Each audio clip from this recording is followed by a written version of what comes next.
My name's Sharika Chauhan. I spent 16 years kind of climbing up the corporate ladder. And I've travelled to 40 plus countries.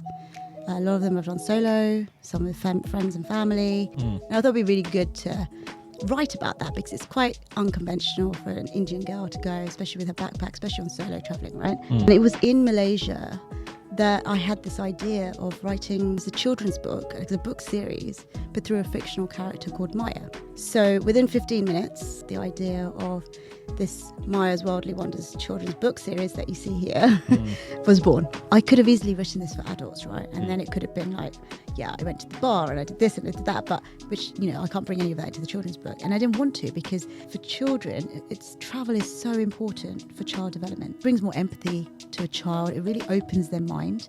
It makes them more curious. It makes them better at problem solving. Yeah. Like in the books, there's a lot of overcoming fears, overcoming obstacles and challenges. And just in the news today, it's come out that there is a decrease by 50% of diverse representation in children's literature. The story that Maya is possibly trying to get out there is you can do anything you want to do. You can explore, you can be adventurous, you can generally be the Maya that you really want to be by just taking that next step forward. Yes, to give a speech recently, at the end of it, I just said, just do it. And I said, I promise I'm not working for Nike. You just have to sometimes just do it. Welcome everyone to another episode of the Unfltered Podcast, where we take the eye out of unfiltered and put the emphasis directly on you. This is the one platform where we get to take down our filters and have raw, authentic and vulnerable conversations in regards to the challenges that we're all facing today. Now, if you're a fan of the unfiltered nature of this podcast and you want more of these conversations that I have on the show to be normalized, why don't you help me help you?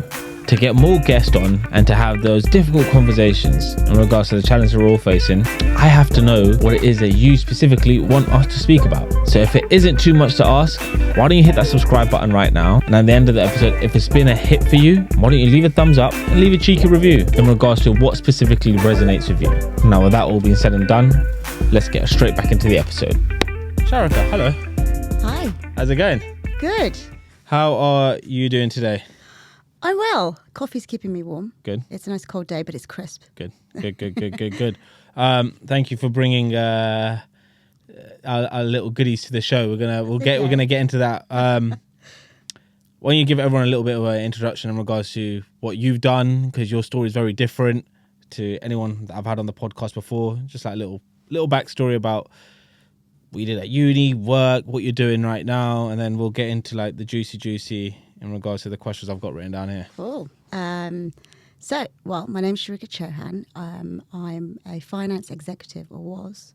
I've spent 16 years working in finance. Kind of fell into that when I went to a career advisor at University of Manchester. I was doing a maths degree, maths with business. And I said, I'm doing a maths degree. What should I do as my career? And they're like, you do maths. You should go into banking. so I did. Yeah. I mean, that was our career advice then, right? This is 2000. I'm a little bit older than you, but this is 2004, 2005. Yeah.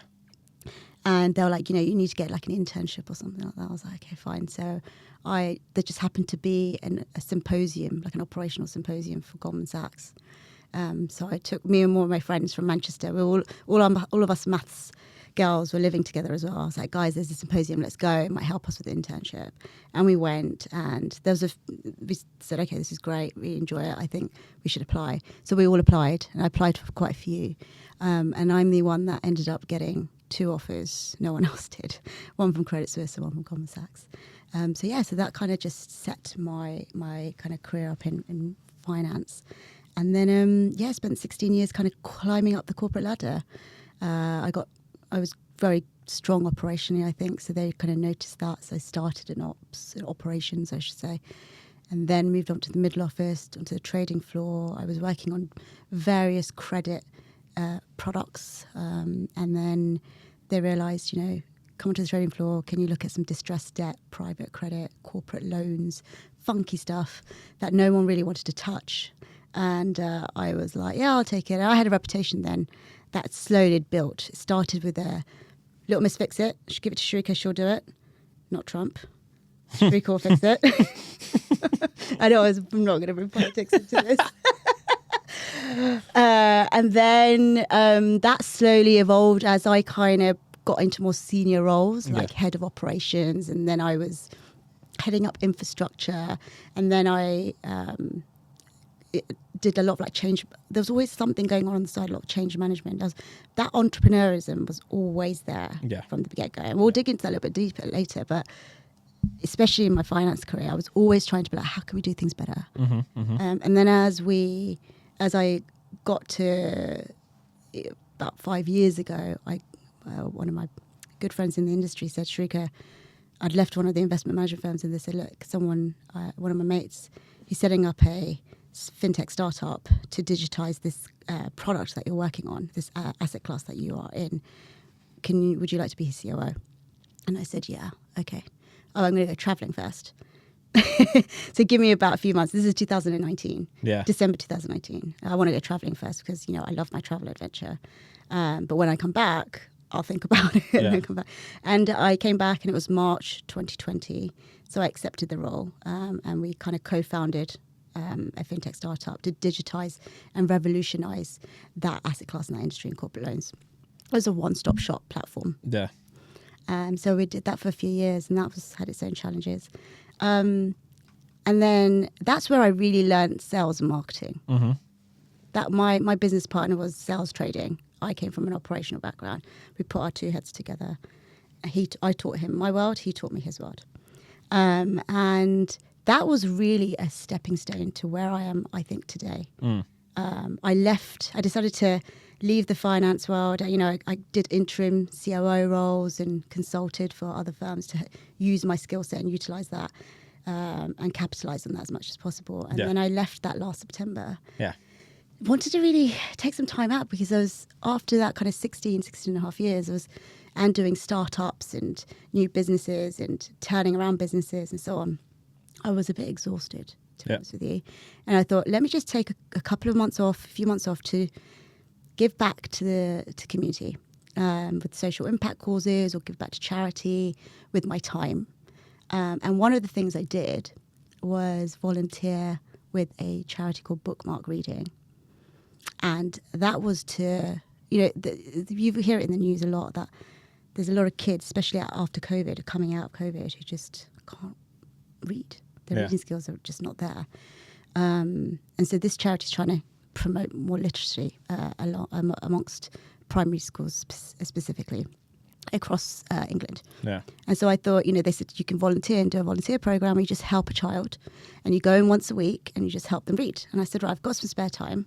I'd love to do that before I do more travel, and sit with this young girl who was really timid and she just didn't have the confidence to read. And she was about 7 or 8. So I did like a 9-month program with her, going in once a week, once every 2 weeks, just to build her confidence up so she could feel like she wants to pick up a book and read something. So that was amazing to do. And after that, I traveled, so I went to Thailand, Malaysia last December, came back after 6 weeks in January. And it was in Malaysia that I had this idea of writing about my travels. Yeah. And I've traveled to 40 plus countries. A lot of them I've done solo, some with friends and family, but I've kind of been to a lot of some riskier places as well. And I thought it'd be really good to write about that because it's quite unconventional for an Indian girl to go, especially with her backpack, especially on solo traveling, right, to some underexplored risky places. So this would be great to write as a memoir. And then I just thought, actually, do you know what? Let's just write it as a children's book, as a book series, but through a fictional character called Maya. So within 15 minutes, on a coach journey in Malaysia, the idea of this Maya's Worldly Wonders children's book series that you see here was born. We've got Brazilian Bonanza. Yep. And we've got the Maya's Marvelous Malaysian Quest. Yeah. More recent as well. So that would be the most recent one, yeah. The Brazil one was actually based on and so all of these stories are based obviously on my true stories, but Brazil, I guess, was the first one. that I did. I was 19 years old. So this is just after I got my career advice in Manchester. I said, for summer, I was like, a lot of people sometimes get jobs. And I was like, no, I'm going to use my student grant. Yeah. And I went with a friend. And initially we were going to go Thailand, and so my parents were okay. And then we switched to last minute and said we were going to go Brazil.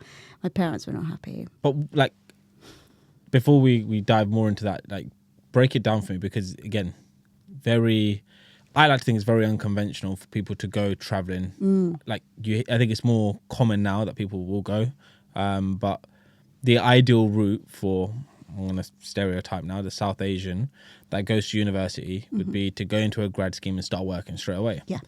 And you've obviously said no. Yeah. And at the time when you went Brazil. Yeah. You went with a friend? I went with a friend, and then we did our like kind of own solo thing, and we said we'll have like meeting points. Yeah. And at that time, it wasn't as, let's say, technologically advanced as it is right now in regards to, here's my location, you can find me, here's an air tag, this is where my stuff is. Yeah. It was very, very different for you. It was different. I mean, so I was at 2000, it's 2005, right? Yeah. So yeah, we didn't have smartphones. And we decided to go to Brazil. We'll go for 1 month, and we'll do like we do a clockwise, start at Rio and go around. And this was the days where travelers' checks were still around. We were stuffing cash into our socks because everyone was like, oh yeah, Brazil is like really risky. Like, you could get shot there. So keep the cash in your socks. Keep the cash in the sock, wherever we could hide it. And I had my backpack as well. This was not my current backpack. It was a borrowed backpack because obviously I was still a student. I think I borrowed one of my cousins. I was surprised they even had a backpack like that big that I could take. And I had a baby Ericsson flip phone, like a turquoise one. Do you remember those ones? I had that, and we could only have like £5 credit on it because it was so expensive to use a phone. So that phone was only like literally if you're on a deathbed, like you use that phone. So it was like, I think in the whole trip, I don't think I ever touched that phone because I was like, oh my God, it's just too expensive to use. And then, this is the time we used to go and try to exchange our money, and we'd try and find like local guys who I'm pretty sure were dealing with black money at the time on the black market, and exchanging money with them and get it because they got us like a much better rate. So and we went into the favelas. Like, when you're 19, you just don't have as much fear, right? I don't know. I think I didn't. This is the crazy thing. When I came back from Bali this year, like the number of people that were in like the hostels with me, etc. I was just in my head thinking, how old are you lot again? 19, 20, 21. I'm thinking, when I was 19, 20, the only holiday destination that we got told was a good place to go is Ibiza, Malia, anywhere where you could just go up on a piss up and that's it. Whereas you, on the other hand, just said, no, fuck it, I'm going to go all the way out But there. this generation now is so much more woke, right? And they've got, things have moved on a little bit if you're a Gen Zer right now to do these even things. Then though. But I'm a little bit older than you, but in my time, even though backpacking was popular, it most definitely was not popular with Indians or Asians or British Asians or whatever it was. So for us to have gone, and when we got there, my other friend was Indian as well, and we both looked Brazilian. So they thought we were local. So they'll start speaking to us in Portuguese, and then I lost my Portuguese book, so then I couldn't translate. And so you don't have a smartphone to Google Translate anything. And so there were places where we got stranded, like literally in the middle of Brasilia. We got Iguazu Falls. Actually, we got stuck, and we could not communicate anything. We'd lost our translation book, and it was a Lonely Planet guide and things like that. I don't know how, and we thought we just had a map. So we thought we were going to get dropped off to a town or city, and we didn't. It was literally just barren land. And then this like old man and old woman kind of come up to us, and they look like, like I thought that was it. I thought that was the end of my life. I thought they were going to kidnap me and they're going to keep me forever and for ransom. And they ended up to turn out to be really nice, and they just said, we just want to help you, but we couldn't communicate to them. So we got into their cars. They said, we'll drop you somewhere, and they dropped us to this beautiful hostel who treated us so well. So we just got luck has to play a big part when you're traveling. It does. Thing, right? I've heard some stories recently in the news about like kids going traveling and it does not. Asia, and it's like, whoa.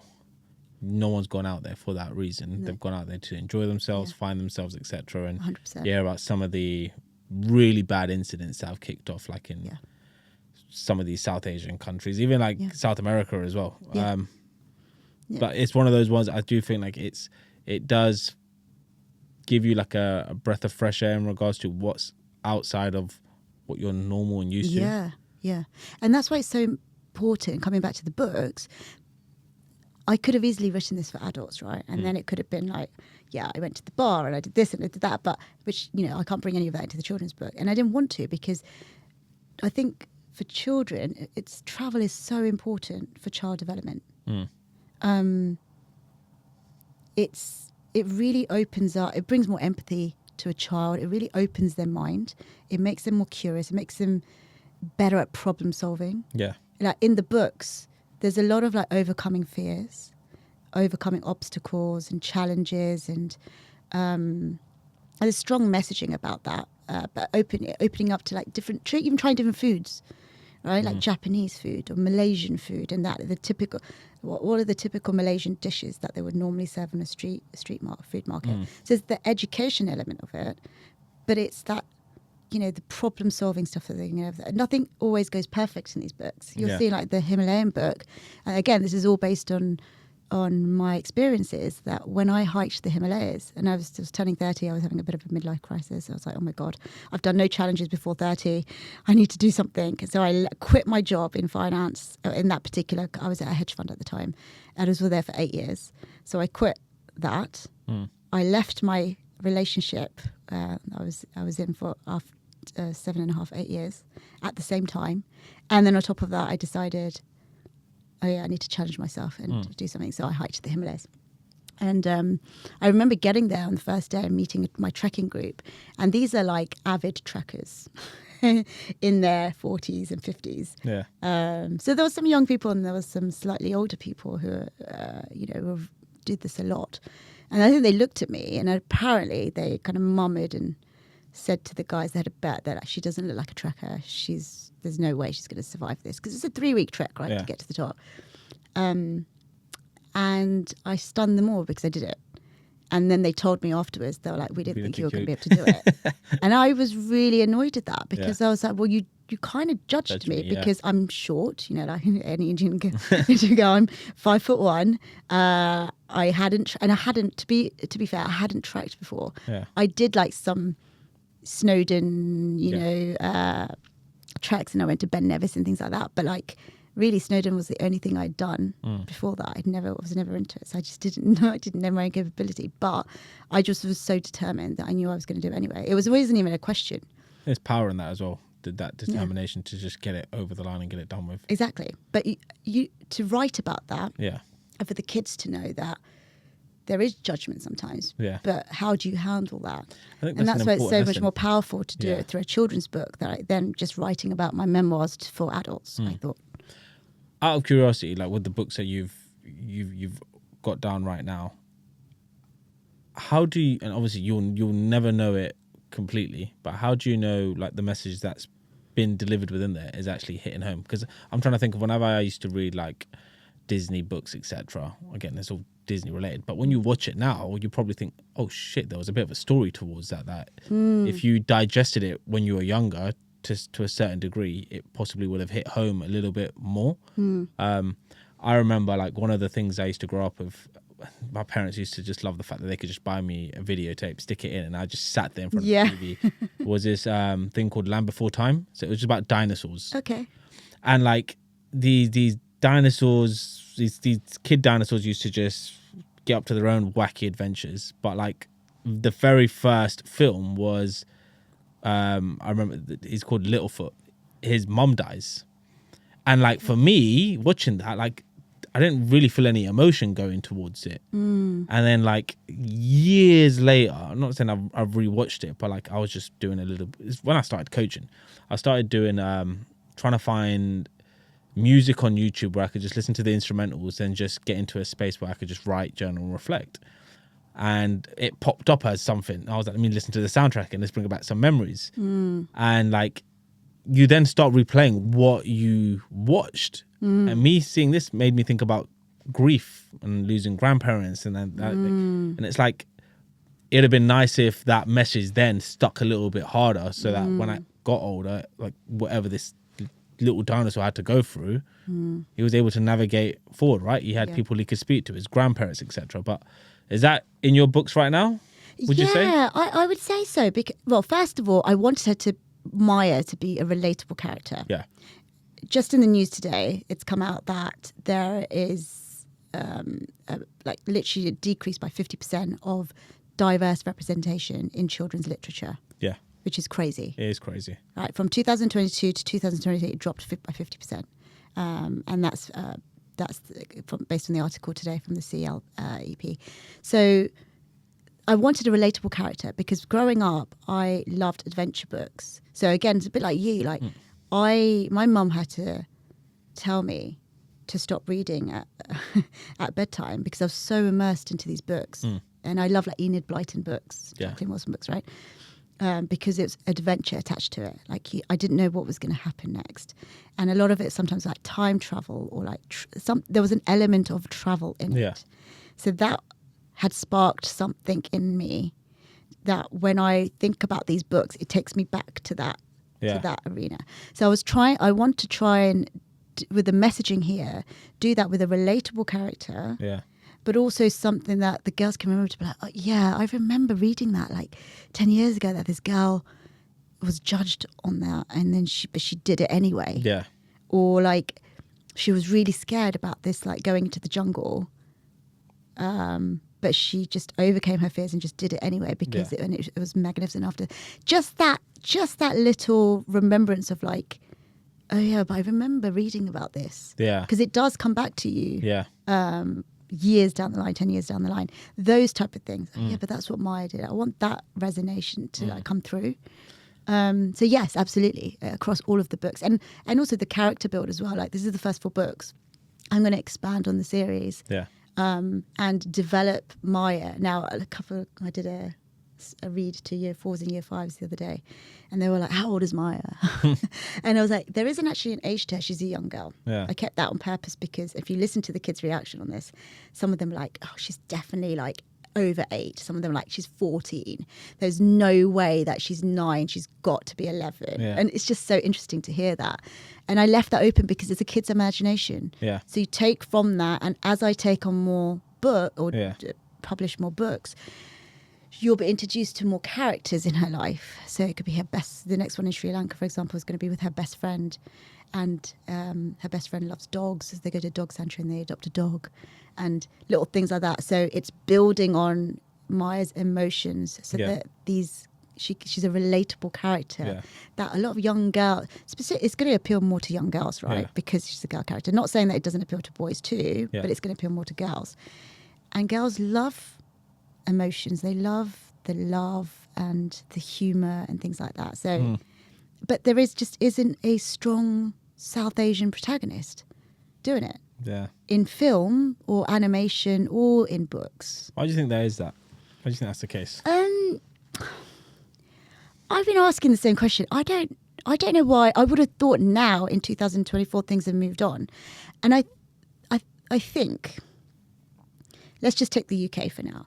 When we're first generation British Asians growing up here, by process of osmosis, we were told to follow the money, right? Our parents came from East Africa or India or in the 70s.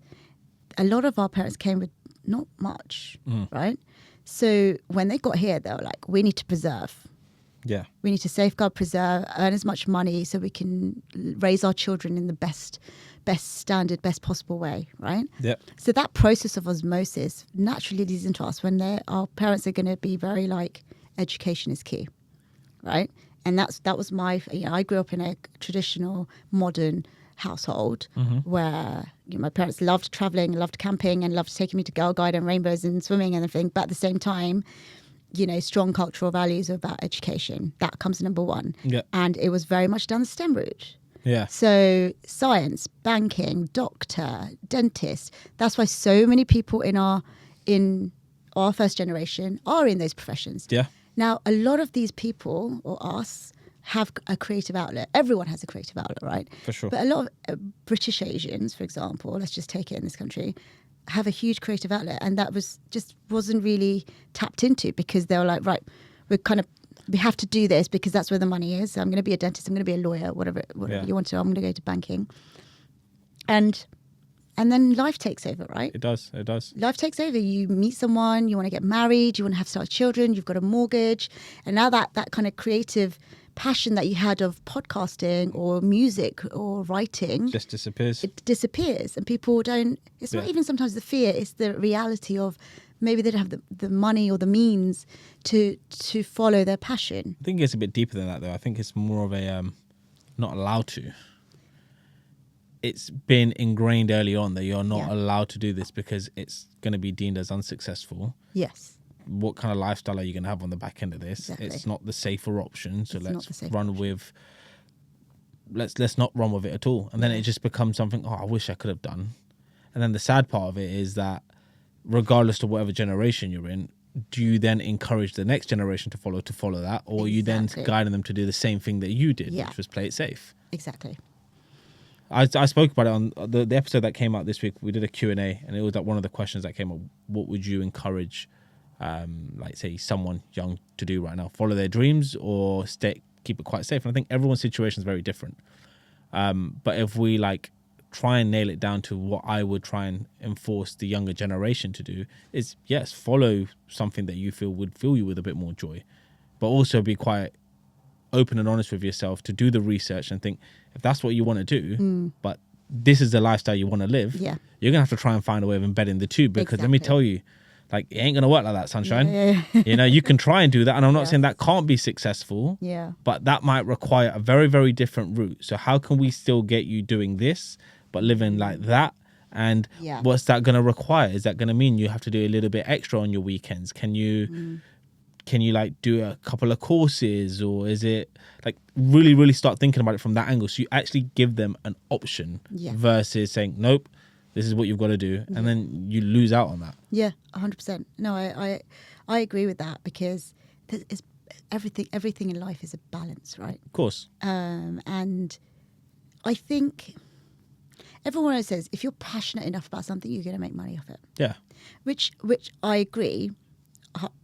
I do really agree with that. But you've also got to have your wit about you. You've got to really be a bit smart with your money. Yeah. Be smart with certain decisions. Yeah. Again, also, luck always plays a part. Yeah. But, you are where you are in life today because of the quality of the questions that you have asked. Yeah. Does that make sense? Yeah. Yeah. It does. And it's so true. So if you're asking the right questions and you have that passion, and you're a smart person, you're always going to figure out that balance. You're going to figure out, and it's always going to work out. I mean, I hope the books do well. No, respectfully. If you have that passion and sometimes to do what I've done, I did this in 9 months. Yeah. I'm not trying to blow my own trumpet, but I did this from February. I started writing to basically coming into a brand new industry. I don't know anything. I've come from finance. I don't know anything about the book industry. And I decided to go self-published. Yeah. So I'm not even through a traditional book publisher. So I've had to learn how the distribution network works in books, how marketing and advertising works, and so on, and how you sell and get your books into bookstores. And that, it's complicated. How do you do advertising campaigns on Amazon? But to do all of that in quite a short frame of time, actually, with 4 books, not one, and it's a book series, and do branding on top of that, you have to have a really, and this is not just about the books or me, it's just generally, when you're focused on something like this and you're doing, whether it's creative passion or non-creative passion, you've got to be in a really focused, clear mindset. Yeah. So what you can't be doing is be anxious about the future or be stressed about the past. Yeah. This is what it's really, you've got to be in that. Sorry. That's right.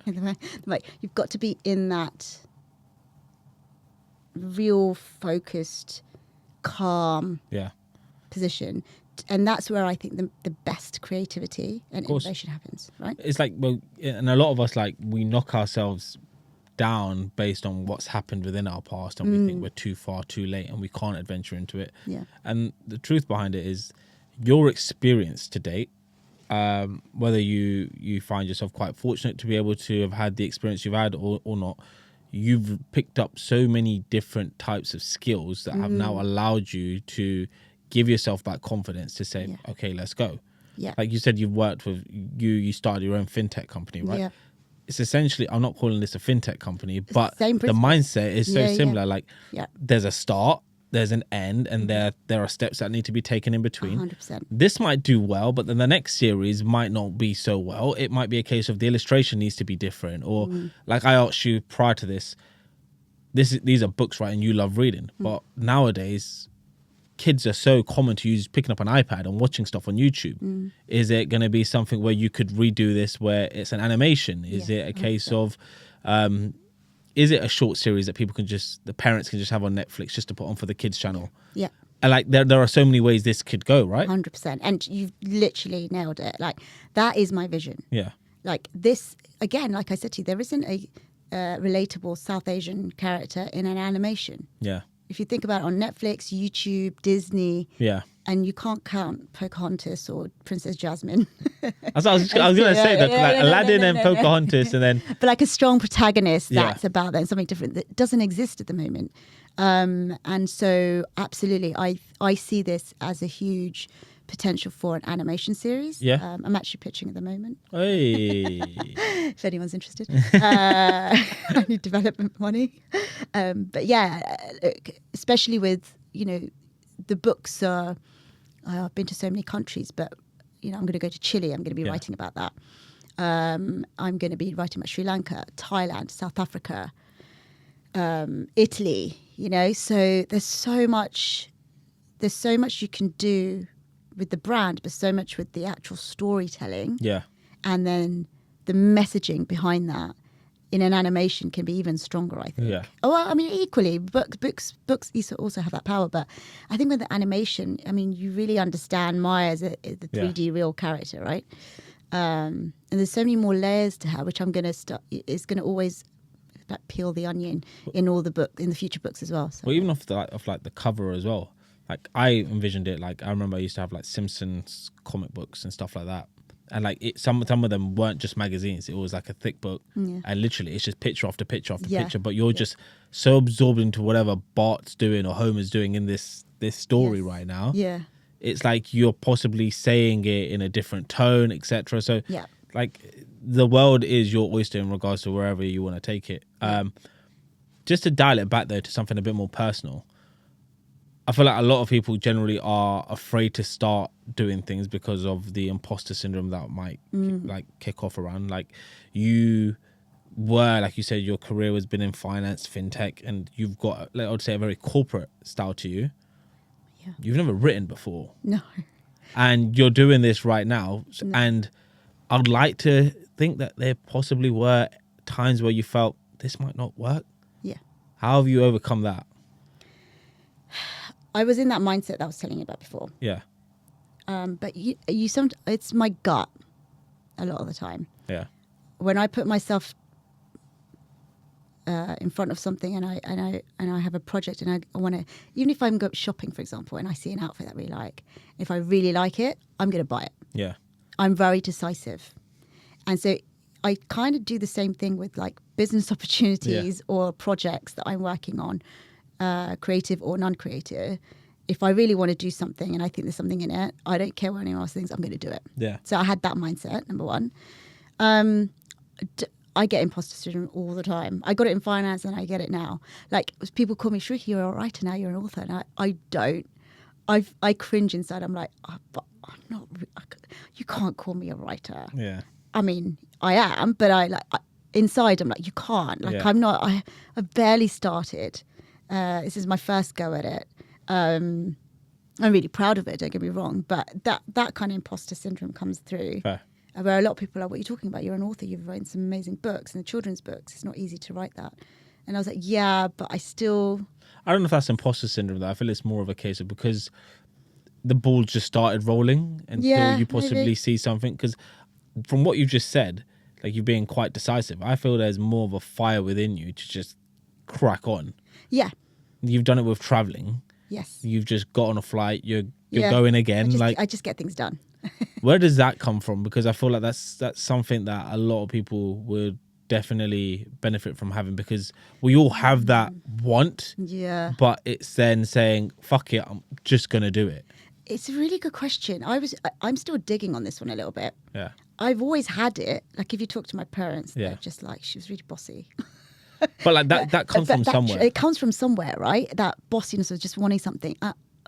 Probably my dad. Yeah. I think both my parents have been very decisive generally, like, in bringing us up and making decisions. Like if we were going traveling, right, and would go with our extended family. Yeah. My dad would be the one that would do all the planning, would go to the local high street travel agent shops. Yeah. Back when they used to exist. Yeah. Look at all the glossy magazines. And then we'll come back and go to Teletext and find a cheaper deal. Yeah. And then my dad would organise everything and basically book everything. And so that kind of oomph. And from my mum's side, she's an amazing cook. Yeah. But she looked after home and family, right? And she was just on it. She just made decisions, just did it.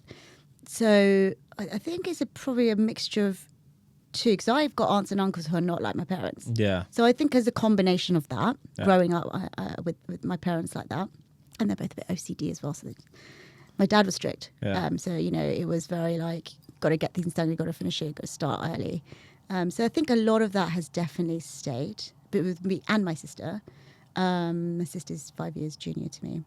Very different, but we're similar in many ways too. Yeah. She ever joined you on any of your traveling journeys? No. She just likes different type of travel. Okay, fine. We've gone to city breaks and things like that. Yeah. We can do those. Yeah, not the I'm not backpacker. quite sure. I said to my sister, I was like, I'd love to watch her on Race Across the World. I don't know if you watch. Yeah, I've heard about it. I think Yeah. it's BBC. I think it is. And my sister said that if her and her husband went on that, they'd end up divorcing. Okay. So yeah. I think I'd do quite well on it. I think. I don't know. Maybe not. But yeah. So that kind of I think also you develop as a person over time, right? So when I started in finance, I was never as confident when I started in a hedge fund. And I was there it was my first job, and I was there for like 7.5, 8 years. Yeah. That's the one I then left at the same time after I left my boyfriend. But that 7.5 years, I built some amazing friends there. You always built the best connections in your first job. Yeah. And I touched on this before, but I got a reputation there of Little Miss Fix-It. Yeah. And it wasn't Trump, it was Sharika.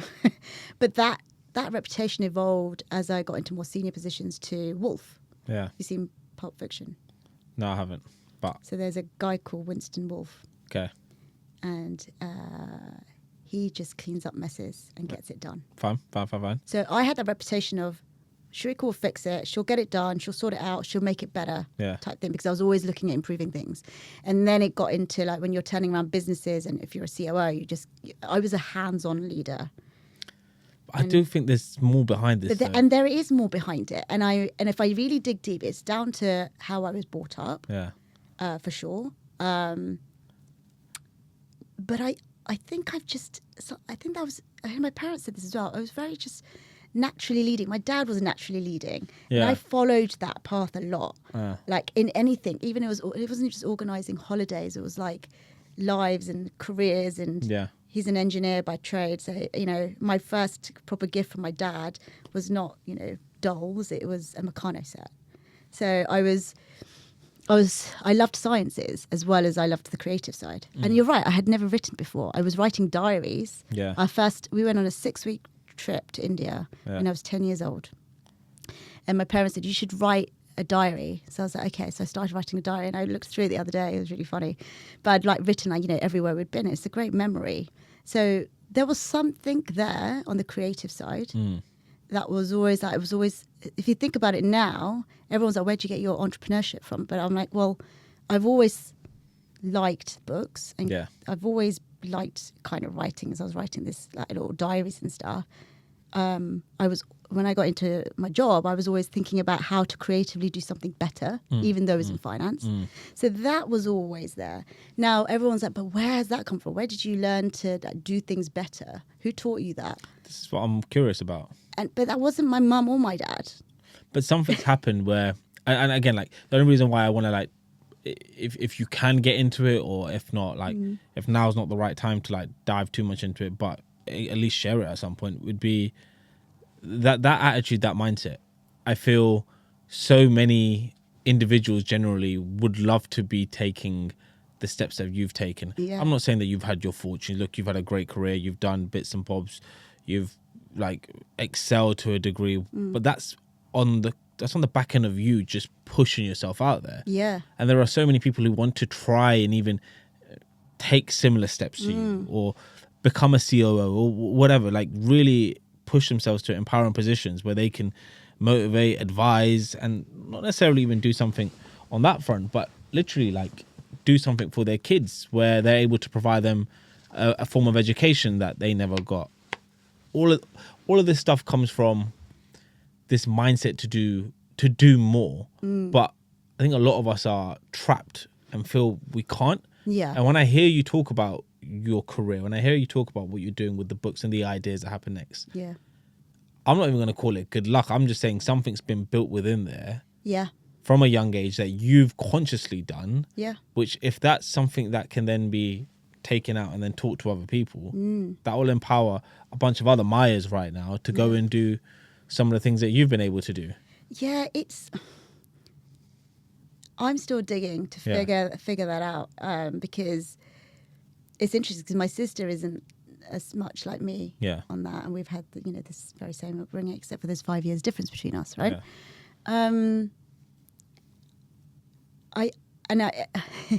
My parents always say I think I must have got some genetics passed down from my grandfather on my dad's side, because he was and I never got to meet my grandfathers, sorry, from both sides. I didn't. They both passed away, unfortunately, before I was born. In '86. But my grandfather from my dad's side was very out there, and just if he went to any country, he'd love to travel a country without just like a couple of pennies in his pocket, and he would just ask around and just figure it out. And they always say he was like you. Fair. Which is interesting, and I don't know because I never got to talk to him, I never got to meet him, but he was very adventurous. Like he would just go out into like random countries and just with like no money and just see it. What's the thing that you tell yourself though? Because I feel like, again, be like your grandfather, there's an element of bravery. Yeah. What's the question that rings in your head for you to then say, all right, fuck it, I'm still going to do it?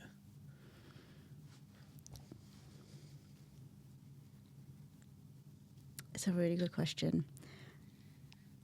I'm just so confident in myself right now. Yeah. And in my own narrative and my belief. And that might sound really weird. It sounds really weird saying it, actually. And it might sound really weird to other people to hear that. And it doesn't come from a arrogance. No, I think it's very humble. It's really, really humble. But that is exactly where I'm at right now. I'm in such a creative... I feel like I have a voice. Not that I didn't have a voice. I always had a voice. But the voice of everything I want to talk about, or my interests I want to do. I'm doing other things. I'm producing a documentary. I might also be doing a podcast on totally different subjects. Who knows? But I have a voice of so many things I want to talk about. And I feel like it was probably all built up stuff that I'm now releasing in different forms. Yeah, yeah. And I always knew it. Like when I was doing these travels, I was like, this is going to make a great story one day. But I used to say, my exact words were, and this was just a few years ago, oh, I'll write about it so my great-grandchildren can read them. That was it. So I wrote these books. I didn't even think that, if I sell 5,000 of these books to 5,000 kids, I'm happy. Because I've inspired 5,000 kids, hopefully. Even if I did these books and no one bought them, and it was just for my grandchildren or great-grandchildren, it's my legacy. Yeah. And so that's what I was happy about. But I'm in a really good, happy place. Yeah. I'm lucky that I'm getting to do, but it's through a lot of hard work, the build up of a lot of hard work. But that I have the ability, the health, and the ability to travel. Number one, to have the flexibility to be able to do what I'm doing. I have amazing support from my friends and family. Yeah. I have lots of friends in different groups and circles of all different backgrounds and cultures. But I know you're just not telling me right now because of your fortunes that's why you've been able to do what you do. Because I like to feel, regardless of like Maya's adventures, the story that Maya is possibly trying to get out there is you can do anything you want to do. You can explore, you could be adventurous, you can generally be the Maya that you really want to be by just taking that next step forward. Yes. Literally just do it. I had to give a speech recently. At the end of it, I just said, just do it. And I said, I promise I'm not working for Nike. Yeah. But you just have to sometimes just do it. Like when I did these books, right? If I had sat there and done 2 months of research and gone onto the Waterstones website about self-published, in that section, I kid you not, and you could check it now on your phone. People are going to do this now. Under self-published, it tells you about how to fill out, how to stock your books if you're a self-published author in Waterstones. And one of the first paragraphs it says is, self-publishing is not for the faint-hearted. If I'd read things like that and done even more research, did my research, but like really gone into depth, I think I probably would have been like, oh, maybe not. Maybe I could write them maybe, and then I'll just wait and get a traditional publisher to hopefully take me on. Now, I did enough research that actually I could be waiting 2 years, 3 years, 4 years for that, because that's the reality of how long you have to wait. Yeah. J.K. Rowling got rejected hundreds of times before her books got published. So I was okay, but because of the messaging and what I wanted to get out, I was like, I don't care, I'm just going to do it. Yeah. I'm going to do it, and I'm going to do it self-published. And if it's good, I'm going to get approached by a traditional publisher, and I'm going to get an animated series, because I was so focused. And yes, there's an element of ambition there. I've always had ambition. Even when in finance, I was like, I want to get up to the top of the corporate ladder. So that passion and that fire doesn't go just because you switch industry. Yeah. That fire ambition, coming back to my childhood, has always been there. Where it's come from, definitely my parents. I think I just knew from a young age, and I don't know where this has come from. DNA definitely has a part to play in it for sure. But I always knew, even when I was working on the trading floor, I was like, this can't be it. This is not like, there's going to be more of value that I need to add to this world. And I don't mean to be like, I got to find my purpose. I don't mean it in that way.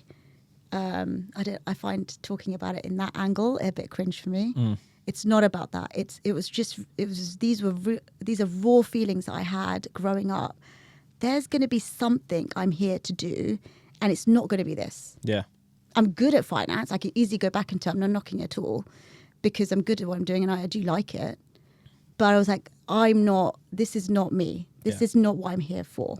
There's a bigger reason I'm here. And it could be this. It might not even be this. It could be something else. I have no idea. I'm an entrepreneur. I have different ideas all the time. But I knew from a very long time ago that this was not going to be it. It's the kind of like same thing I tell myself, because especially like different finance journey to you, but then stepping into like coaching full time and trying to get this podcast to be whatever I envision it to be. It's a step in a different direction. Yeah. And it's funny, like when I think a couple of weeks ago I was playing golf, and then a couple of the guys there, similar age to me, were like, so what is it that you do? And I said, I left finance and I'm now doing my own thing. And they're like, bro, that's actually quite inspiring. I respect you. Like, how are you finding it? Yeah. And I'm like, well, it's not easy, because you've got to make up your own hours. You've got to grind a little bit harder. You've got to find guests. You've got to work on the business. You got to hustle. You do have to hustle. But I have the luxuries as well that I have at home, which make it a little bit more of an easier step for me to go down this path. But respectfully, I try and look at it from a scenario where there's a plan B, a plan C, and a plan D if plan A doesn't go to, like, it doesn't get into fruition. Like if this doesn't work, fine. But the best case scenario of it not working is I've picked up enough skills and I've learned so much in what to do next time around to make it more of a success. Or if I have another idea what that could look like. And respectfully, the best case scenario, if it does work, look how many years I'm possibly going to save in trying to make this work. I'm just going to go for it right now and see what happens on the back end of it. Yeah. And I feel like that mentality, that question, best case scenario, don't keep looking at it from the worst case scenario, but if it fails or where you're going to get the money from and this, you'll figure it out. Yeah. And when I hear a lot of like these motivational like guys, whether it's Gary Vee or like Simon Squibb, I hear him talking about it on TikTok all the time. What's your dream? What's your dream? What's your dream? And he would just give money to these random people on the streets. You need £500 start? Okay, cool. Give me that book. You sell me that book right now. And it's like the push, the drive. There are people out here who can help. The people out here who are going to assist. In regards to your dreams or whatever it is that you really want to do, stop looking at it as in worst case scenario. Get rid of that mentality. Yeah. You start being a bit more positive, regardless if it goes like the complete opposite and it just crumbles. And you know, that's always your brain telling you. Your brain is not you, right? Yeah. Your brain is you've got to treat your brain separately. And it's a brain build up of all these experiences that is putting that barrier to say your brain is telling you, no, come, look in there. Whereas your heart and everything else is going to be saying, oh, but that's what I really want to do. So that's why I always say follow your gut for your heart, because your brain is in survival mode, right? It's always in survival mode. Right. So your brain's going to say, nope, because I'm going to look at all my money, I'm going to look at my finance, I'm going to look at all the constraints, and then my brain's going to tell the body, no. It's not a good idea. It's not a good idea, which is, you need to detach that. 100%. Like I went traveling this year. First time ever did. I went Thailand, Philippines, Bali, and Japan. What was your favorite? Everything had its own highlights. Oh, yeah. Thailand, you can never go wrong with Thailand. No, Stop. you can't. Philippines was beautiful, just long to travel, just flights and beautiful though, isn't it? The very islands. beautiful. Did you go snorkeling and diving there? Yeah, I did that. So good. Did Bali? I think Bali's changed in regards to what I was once told it was going to be like. Yeah, it's a bit more commercialized. Yeah. But again, such a good time. Yeah. And Japan, just so nostalgic and like very friendly. But again, without technology, I would have crumbled there because I had to Google Translate everything. But I loved it. I want to go back to Japan maybe early next year. We'll see what happens. But like doing that, my head was telling me initially, do you want to go? Do you not? And it was just like, just book the first flight. Yeah. You've got your stuff now. You're just going to go. Yeah. If you don't like it and you want to come back, you can always come back. Yeah. That isn't a problem. Yeah. You've got a budget. You're going to just go and use it. Yeah. Let's not go like harsh on yourself. Enjoy it. See what happens. Get used to being uncomfortable out there. Get used to like going to a night out by yourself, sitting there by yourself, having a drink by yourself, talking to people or not talking to people. Go and dance by yourself. See what happens. Yeah. And like the things that it brings by you just trying to just work on being a better version of you makes such a big difference. I always said that if you can go to like a top end restaurant or like a Michelin star restaurant once by yourself, it's actually more of a liberating experience than just like going to a cafe by yourself, because you're in a bit of an experience. It's a bit of a theatre production sometimes, isn't it? And you're sitting there and you're like, okay, well, you're not always then going to want to just be on your phone. You want to take pictures of your food. Yeah. But it's a different experience. And if you feel confident doing that, then you're not going to have any problem. Because some people don't feel confident going to, like my sister, for example, doesn't like going to like restaurants and things by herself. Yeah. And if you can do a Michelin star or a high-end restaurant by yourself, then you're not going to. I hear you. Like there are some things I'm like, can I not? But I suppose when you start, I'll change this scenario very completely. So I look at it from a gym perspective. I remember when I started like getting into like a fitness coach, training me, etc. One thing I heard from motivational talk was start being the person that you envision yourself going to be. Yeah. So if you want to be this athlete, stop dressing like an athlete. Stop spending cheaper on the clothes that you wear to the gym. Go buy that nice stuff you want to wear. When you get there, I guarantee your mindset will change because you will start training differently. Yeah. Not because you're wearing something that looks better, but because you want to look good in these clothes. Yeah.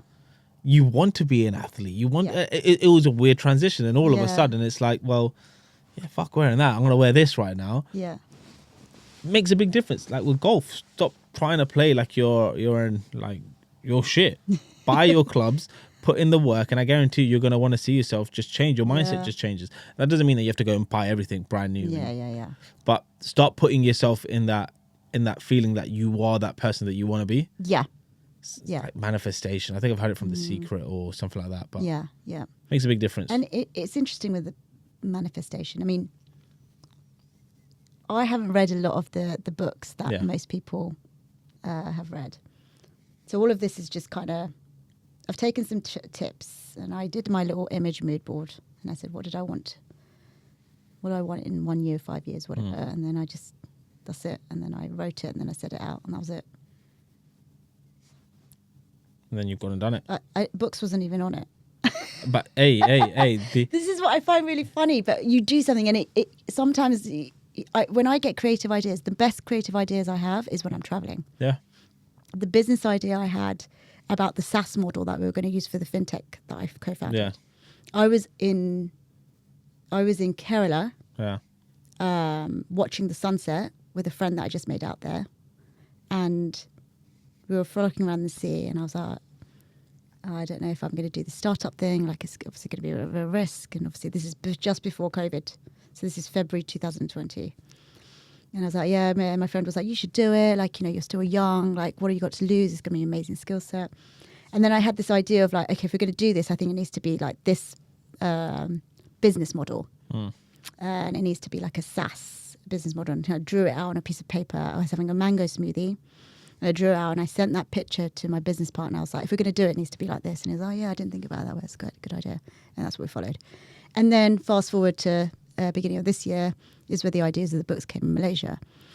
So That's the truth, right? It never looked like that originally, but the idea, the thought, how many words it was going to be, the choice of words that you're going to use, the target audience, it just kind of all falls into place by just applying it. And it wasn't on my mood board. But I had ideas of where I wanted my mood board to go. This is just a stepping stone. And this story might change. 3-4 years time, like the idea of the series might change depending on what the audience wants. And I think the other thing that you kind of touched on, there's being focused. So I'm gonna have some water. That's right. There's being focused, but everyone, and I think you touched on this on one of your posts as well that you talked about recently, about everyone has an opinion. Everyone's going to give you their opinion. They are. So don't let that cloud your vision or your, I just don't let it cloud your vision or your feelings or your thoughts at the time. Like, and don't get me wrong, my friends and family have all been so supportive of this. They think it's amazing. And none of them know any authors, so I'm the first author that they know, and so on. But it's so interesting that when you talk to different people, their parents, their non-parents, they've got nieces, they've got nephews, they will like start quizzing me. Have you done this on the marketing? Have you done this? Your blurb's too long, your blurb's too short. Have you thought about narrowing the age range? Have you thought about widening the age range? You need to get onto all the radio stations. Have you thought about doing audio? Audio is going to do really, really well. So you are flooded, and it can be a little bit overwhelming sometimes when you're in a brand new industry and you're like, I mean, everything costs, right? Everyone has an opinion, and sometimes they're so differing. And I'm like, I have to sometimes, I appreciate them, and I love reviews and I love feedback, don't get me wrong. But sometimes when you've got a vision and you've got a brand that you're trying to build, you have to stay true to yourself about what you really want. And I take a lot of that into the thing. If I took everyone's on and tried to please everyone, this whole thing would be a mess. Of course it is. And everyone is so opinionated on things. You got to dial it back in. And it's good to listen if you want to. But the key word there is if you want to. You don't have to. Exactly. You can choose not to listen to it. Exactly. If it feels like it's going to blur your vision, but it's going to provide an element of toxic vibes that you just don't want right now, you can just say, no, thank you. 100%. I appreciate it. And keep it moving, you know? Yeah. I'm looking forward to seeing what happens next. Thank you. Where can everyone get involved with Maya's adventures? So you can buy them directly off my website, which is mayasworldlywonders.com. They are on Amazon. Yep. So all of the whole series of them, and there's no order to these books. You can read them in any order. They're for kids aged 5 to 11, so I've kept it quite wide for now. And they're also distributed through Ingram Spark is another online distribution firm, which then sells to Blackwell's and Barnes and Noble, so the overseas outlets as well. So we've gone quite wide in the distribution. And you can follow me on socials as well. So I'm on TikTok. So again, it's myers.worldly.wonders. Instagram is the same, myers.worldly.wonders. And I'm on Facebook. I post a lot of things on LinkedIn from the kind of the corporate side of it, because I've got a lot of people now who are interested in kind of hearing my pivot from finance to that. So, talking to investment management firms and going into schools to do visits and speaking to the kids, and they're always great because they're so immersive. They have like 101 questions, which I love. Oh my God, I had the best question. I went into the school and, I did 3 classes. And this was the school that I originally went into for my beta stage. Yeah. So before I got the books edited, I asked if this was where I did the volunteering program. So the librarian was like, the reading ambassadors would love to help you out. So I gave them the script of 2 books. And I kind of went back in like a few weeks later, and they'd read the books. And I asked them their opinion. And they were really loved the idea and stuff. So I went back again to show them that this is the finished product, read like a snippet or like a couple of chapters, and lots of questions, and made it very immersive with the boys and the girls to put their hands up of like, how many eggs do you think that turtle laid, and how old do you think Maya is, and so on. And one of the girls right at the end of one of the classes, she puts her hand up, really timid, and she puts her hand up and she's like, kind of stutters a little bit. She's like, I just wanted to ask. And then she'd forgotten what she wanted to ask. So I said, that's fine, don't worry, we can come back to you. So I asked a few more other kids, they had some other questions. And then right at the end, she raised her hand back up again. She goes, I remember my question. And I was like, okay, good. She's like, I just, well, it's not really a question, but I just really wanted to say something. And I was like, okay. And she paused. And well, I just wanted to say, well, I think you are really beautiful. Aww. That warmed my heart. I was like, oh my God, I love it. I was like, so are you. So it honestly, it was like, it's so funny to talk to the kids and how they interact with you as an author. They're like blown away when they realise that the books are based on me. Yeah. So they were like, so you're really Maya. So they're like, why didn't you call it Sharika's Travels? Yeah. I was like, I just wanted a short 4-letter name because no one can pronounce my name. They call me Shakira. So yeah, so it was really humbling experience actually. Cool. Well, I'm looking forward to seeing what this does. Thank you. Sending you all the positive vibes, and enjoy your little travelling adventure. I will do. I've got a little Maya mascot, so she's going to be with me on my next travel. There you're going to see a lot. So yeah, all the socials, you can follow me on that. My website has a lot of content about everything that I do, kind of behind the scenes as well. So yeah. Sweet. No, thank you for coming on and getting Unfiltered. Thank you for having me. Thank you a lot for listening to another episode of the Unfiltered Podcast. If you've liked what you listened today, drop us a like. If you've got any comments in regards to what we spoke about, if there's something you disagreed with, or there's stuff that you did agree with, drop us a comment. And lastly, if you haven't subscribed yet, give us a subscribe. Whether you listen to this on Spotify, Apple, or if you're watching this on YouTube, every subscribe goes a long way. And look, why wouldn't you subscribe? If you like the unfiltered nature of the podcast, surely you want to be in tune to whenever the next episode is coming out, right? Anywho, I'll catch you on the next episode of the Unfiltered Podcast. It's been your boy Pri, and I'm signing out. Peace.